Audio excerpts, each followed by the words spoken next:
Magandang araw pala sa inyo dyan. Saan man kayo ngayon, ingat-ingat pa rin tayo. Pasensya na pala kayo kung ngayon lang tayo nakapag-upload uli.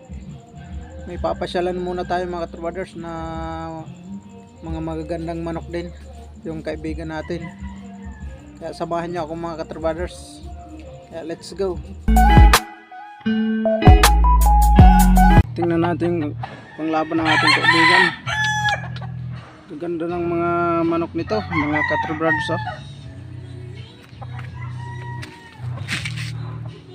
Yan, Dalusapi.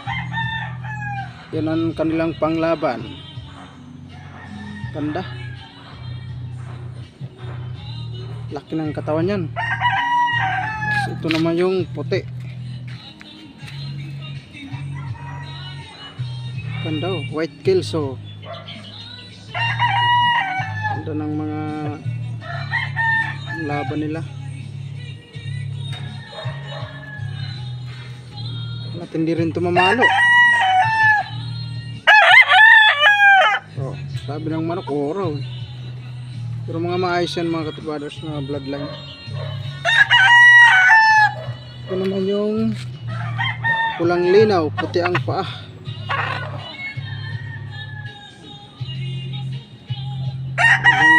Maayos ang mga manok nito, ang ating kaibigan. Tingnan nyo mga katrabaders.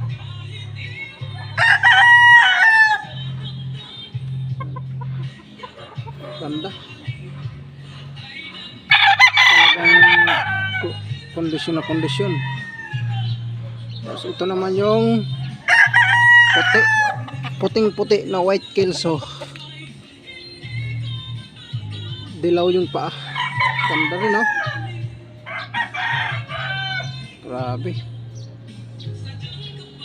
Ganda ng mga tsura. Yan, mga katrabaders.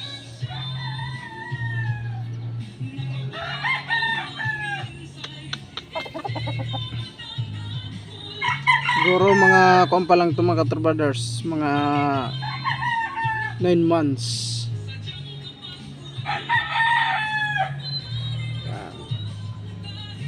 Nakita ko lang sa inyo mga katrabaders yung manok ng ating kaibigan.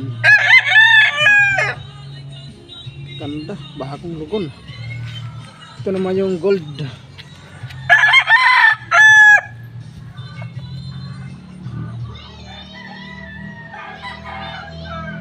Ganda ng gold niya.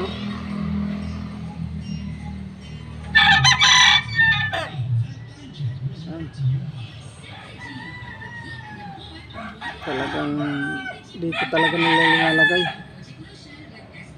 Lima pala ito mga katrabaders sa panglaban nila. Yan. Ganda yung mayahin. Yan mga katrabaders. Bata pa naman yung pang mayahin na to.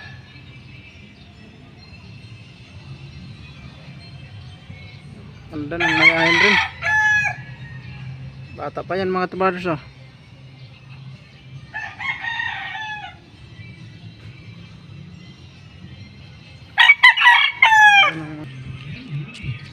May daanan sa gilid, you know.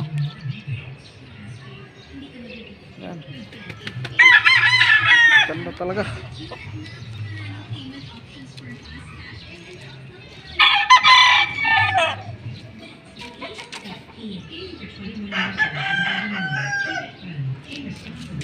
Ganda talaga mga katrabaders ng kanilang mga manok.